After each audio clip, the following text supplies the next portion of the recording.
Many acts of bravery are over in seconds. The hero leaps in, saves a life or two and sprints for safety. Now, imagine a mountain helicopter rescue that took a fortnight. Kia ora, I'm Philip Alpers and this is Heroes, stories of real Kiwi courage. Tonight, a couple of men trapped on a mountain for 2 weeks with TV news claiming they're already dead. In this country, you can't climb any higher than Aorangi or Mount Cook. Near the summit, the winds can flip from favourable to frightful in moments. So there's a whole team of climbers dedicated to saving others. Tonight's episode of Heroes honours two of those men, rescuers in desperate need of rescue. As usual, actors recreate a real event, the extraordinary snow cave marathon of Mark Ingalls and Phil Dool. It was November 1982, early in the season, but the two men on Mount Cook were pretty good at it. Mark Ingalls was training the latest recruit to the rescue team. The new boy was Phil Dool. Although I'd been going on climbing trips and things, I just felt it was good to get out as soon as possible and go on and climb and just feel like I was able to do what I was there to do. Mark was my team leader and he seemed quite keen to get out and do something as well. One of the most important things, I guess, in getting to know your team, because quite often you end up in situations where you step out of helicopters at quite high elevations and quite difficult situations, so you need to know the people that you're working with very well. So we decided just to go for a climb. As the pair headed for the Mount Cook summit, the weather in the valleys beneath them turned foul. Down at park headquarters, Mount Cook village, by now in a snowstorm, the rangers started counting heads. Most of that day's climbers had made it back safely. One of those was veteran mountaineer Don Bogey. How'd it go? Yeah, rough. Anyone else up there? Yeah, Mark Ingalls and Phil Dool are due back. They're going to guess. Don began to work out the route the pair would take, the places they'd shelter in rough weather. There was no panic. Experienced climbers like Mark and Phil could survive a night or two. Sure enough, after bouncing their way along the knife edge of the East Ridge, with the wind trying to rip them off, the two men had scrambled into a nearby schrund. The wind was actually physically moving us, just picking me up and going judder, judder, judder along, and you go judder, judder too far and you're over the edge into the Caroline. So when that schrund came up and we ducked into it out of the wind, I mean, it was just taking the force of the wind away from you was a big relief. A schrund is nowhere near as glamorous as a snow cave. This was merely a split in the ice where it had pulled away from the rock. Survival shelter at its most basic. And we were very, very conscious of keeping the spindrift off us, not letting any of it get into our clothes or anything, because if it gets in, it melts, you get wet, you get cold. Okay, there's still 4 of them up there. Roger. I found 2 women. Well, that just leaves Mark and Phil then. Near the summit, as the warmth of the sun seeped away, the couple named their tiny schrund the Middle Peak Hotel. I had pile and some Gore-Tex, and we stayed relatively warm a lot of the time, except of course for your feet. Your feet get wet when you climb, just through sweat, through moisture getting in. Had some dry socks, but they just get wet again as they absorb stuff out of your boots. What food they had went down quickly. What's this? Half a packet of biscuits or a packet of biscuits, and wee tins of peaches and a couple of Moro bars, I think. Thanks. Better save it. And right from the very go, I think, in there, we thought, well, we'll be getting out tomorrow, but I guess we better eat all our food today. Better put your boot on really quick, I think. At dawn, rescuers tried to guess where Mark and Phil could be. Dawn? Someone saw them last near Port of Cobb. We started showing a bit of concern. Thought we'd better upgrade it from a matter of concern to a search and rescue incident. Thinking through where they could be, what they'd done, looking at possibilities and then checking them out. Check the fall paths, places where someone could fall on the climb they were doing and the drainages below.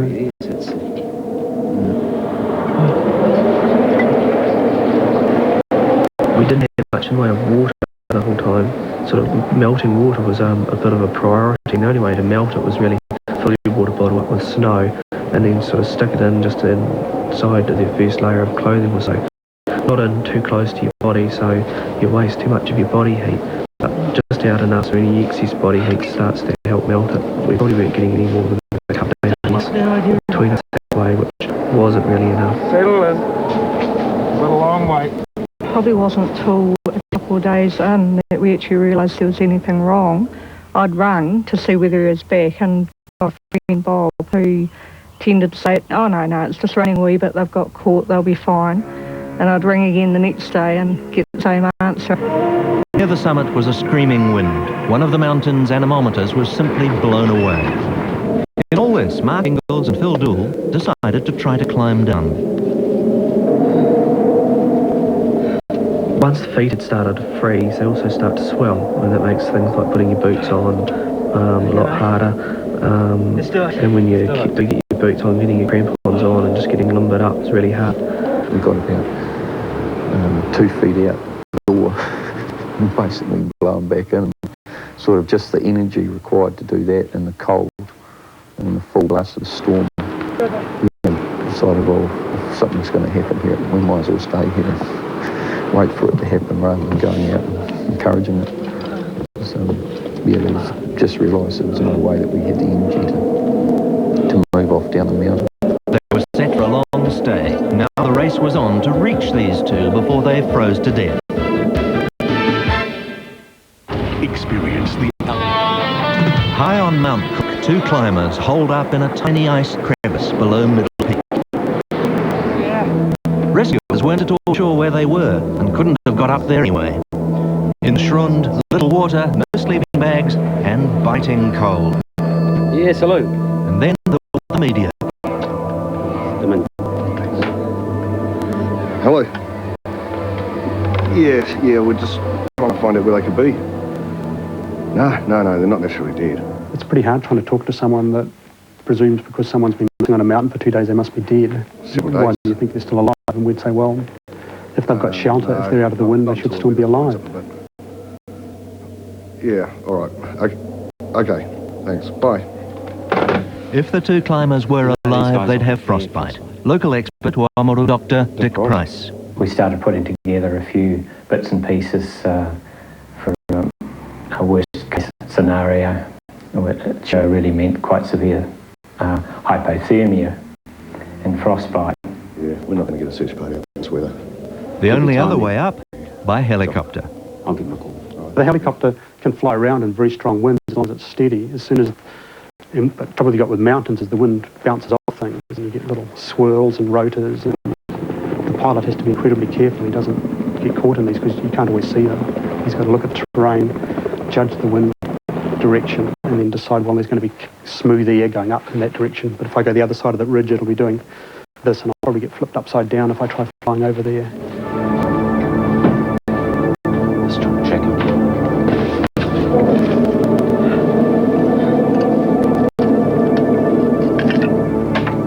Locate the chopper. Ron Small. Coming up from Tekapo, pilot Ron Small was one of the best. It was just a matter of initially going there and doing recce flights to try and locate where they might have been. But we were very, very limited right from the start as to what we could actually achieve flying around there because it was so windy. He was the one that did all the rescues because he lived there and had the experience, and so perhaps felt that he should, if anybody could do it, he should be able to. Ron Small, do you believe that Mark and Phil is still alive? No comment. I don't know anything about it yet. Ron. When you're sitting down at the Hermitage, you look up and you can see the mountain. It's just got a little wee cloud sitting on top of it. Nobody can understand why you can't go and just pick these people off. On those early brief flights, Ron saw no climbers. Inside the schrund, they never heard chopper for the wind, and frostbite was setting in. I guess the nearest thing to do to it would be to climb into a small cheese freezer and with a friend, I mean minus 20 degrees. Mark's feet were about as frozen as Legoland. Phil didn't like what he saw. The ground party couldn't even get close in the storm. These 2 had been on ice for a week. I tried to put a ground party in to the Gardner hut, and I couldn't land at the hut. It was too windy and too turbulent, so I landed out on the glacier, dropped these 4 guys off, and I remember sitting the ice and the airspeed indicator indicating 80 knots while I was sitting on the ground. And when they got out, they couldn't move. It took them an age to get to the hut. This weather surely means there's no chance they'll be found alive. No, I don't accept that. One of the things that I thought they're alive now. they had going for them was that they had spent quite a lot of time in the mountains, and it's known from experimental work on Arctic survival that you get less dehydrated if It's not much. you've spent a lot of time in the mountains.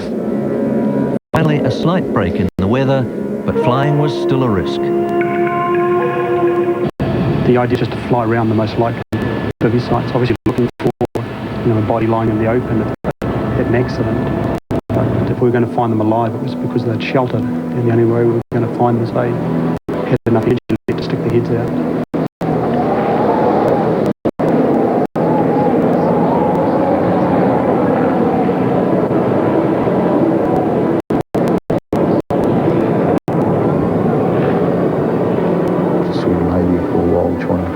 Listen between the wind gusts to see if that was right, and then decided it was, and me being by the door, I tried to poke as much of my body out as I could without risking sort of falling out and sliding off down the slope, just so that they would be able to see me. The helicopter couldn't hover, or rather was having to come in low to ride this wave of air up over the mountain, so we'd be passing the cave at about 30 to 40 knots each time. All they could do was toss out supplies. The first precious bundle rolled off down the mountain. What's your condition? Don't know, we'll have to wait and see. I think I might have hit with one of them, if I remember rightly, and the other two were pretty close, and they got let go. It was just like Christmas. It was so exciting. It was food and water, especially the water. I mean, that was just so good. And of course the radio. Hello. Search headquarters. Is that you, Phil? We're going to get them. Not a chance. Land, even hovering, was out of the question. I think I had faith that he would do it. If it was possible. It was really just a matter of time. It was, I think, more the more nervous thing was whether the guys would still be alive. Though the damage was already done to their feet, at least now they had sleeping bags and food. Phil Dool and Mark Ingalls steeled themselves for what could be their last night on the mountain. We can't hover. We need to hold still, but we just can't. Excuse me, guys. How's your toe? Definitely got bad frostbite, left and right. Don't think Phil's as bad though. Now they were at the mercy of heavy cloud. We had the radio talk with him, which for me was really good. It was nice to know you could hear his voice and know yes, he was alive. But Mark sort of said that it actually wasn't really good for him because he realised how worried we were. Yeah, it's pretty hard. You're just focusing on surviving. But when you actually get radio, you get to speak to Ian, my wife, and all the people down the bottom, and they're relaying the bushes and things like that. You actually lose some of your focus on just surviving. Hello, you there? Hello, Phil. Another night gone, and so was the radio. Hello, Metal Pig. Hello.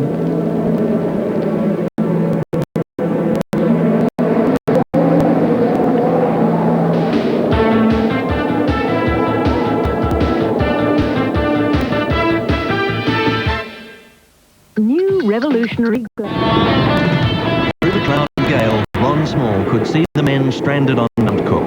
Just once they managed to drop supplies. But the two climbers, by now sick and desperate, were still hemmed in by foul weather. I lost a lot of weight.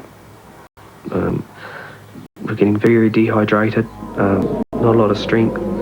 And I think Phil actually remembers that we had something like about 3 days left.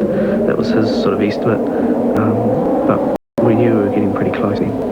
By now, even the airdrop food was running out. Both men knew they were going to lose large parts of their feet. It was almost as bad for the families. And that was probably my worst fear then, was that something had happened. We'd had contact, we were that close, and we'd lost them after that. For Ron Small, there was constant pressure. Been speaking to someone who reckons you could have got up there on Thursday. The world outside didn't understand. After 12 days of trying, not even this pilot could beat 100 km/h updraft. I'd like to get Bill Black up here. I could just do with a second opinion on a couple of things. Another helicopter pilot somewhere said that, you know, he, on such a day, they could have got off. Well, you start wondering whether your judgment's not just maybe what it could be. As night fell, two up till now confident climbers began to lose hope.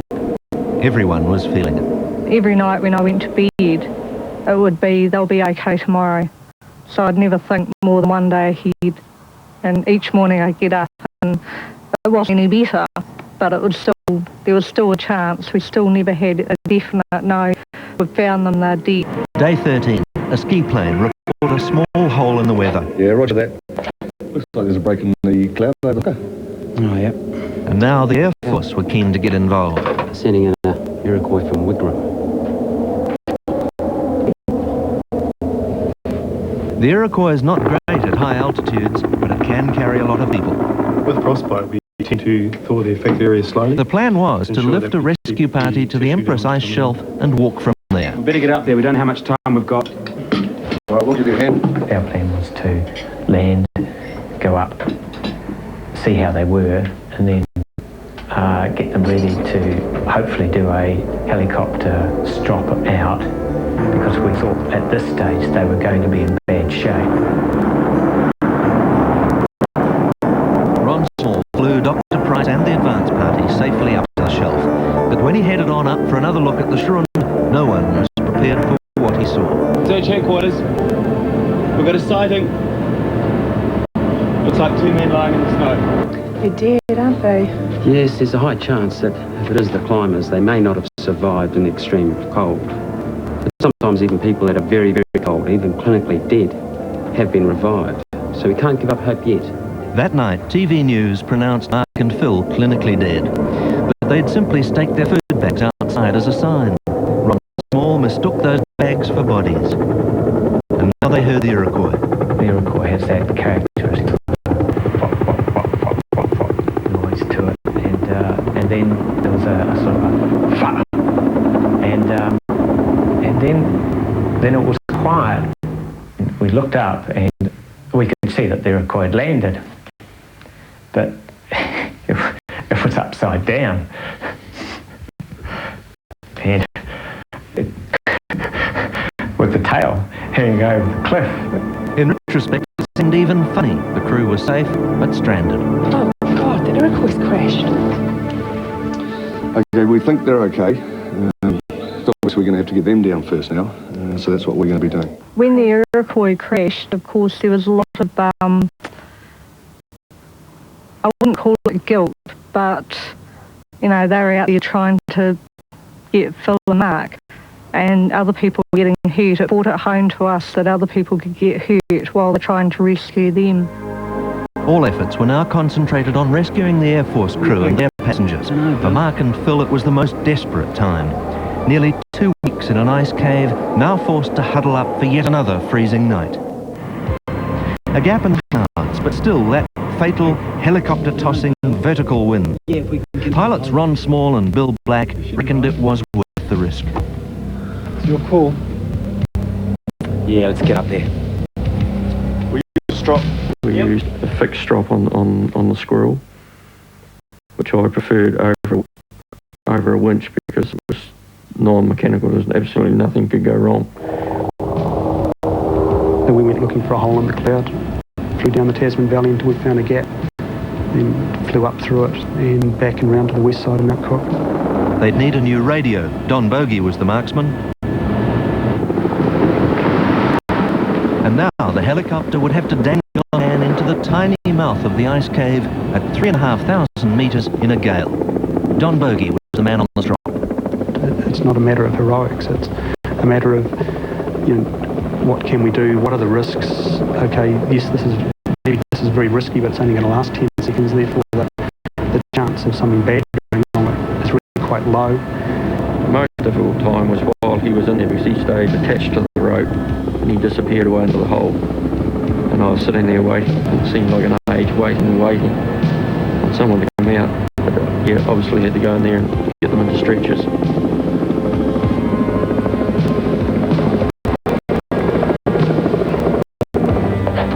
They've got Mark down to the Empress and they're heading back to Phil.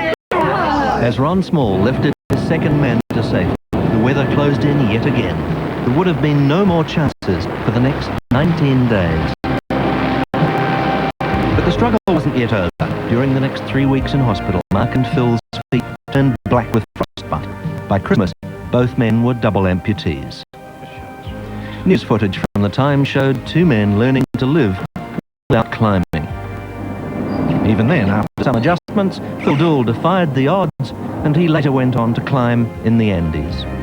For his part, Mark Ingall's work on the mountain was over, but he too returned to an active outdoor life.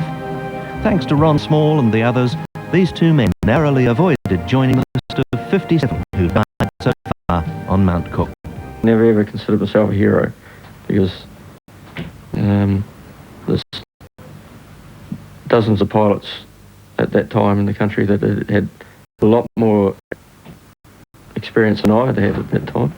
We'd flown with them, actually rescuing people without being rescued ourselves, and we, extremely competent flyer, and one that you can put your absolute whole faith in. If he says that he can't do it, then he definitely can't, because it's not doable. He did a bloody good job, and he did a job that he didn't have to do. I'm pleased that he hung in there. Every year, of the 10,000 people who venture onto Mount Cook, maybe 3 dozen get into trouble. And at the foot of the mountain, always there, ready to pick up the pieces, is the National Park Rescue Team. This story is dedicated to those people and to others like them. I'm Philip Alpers. Be watching again next week for more true tales of genuine Kiwi bravery on Heroes.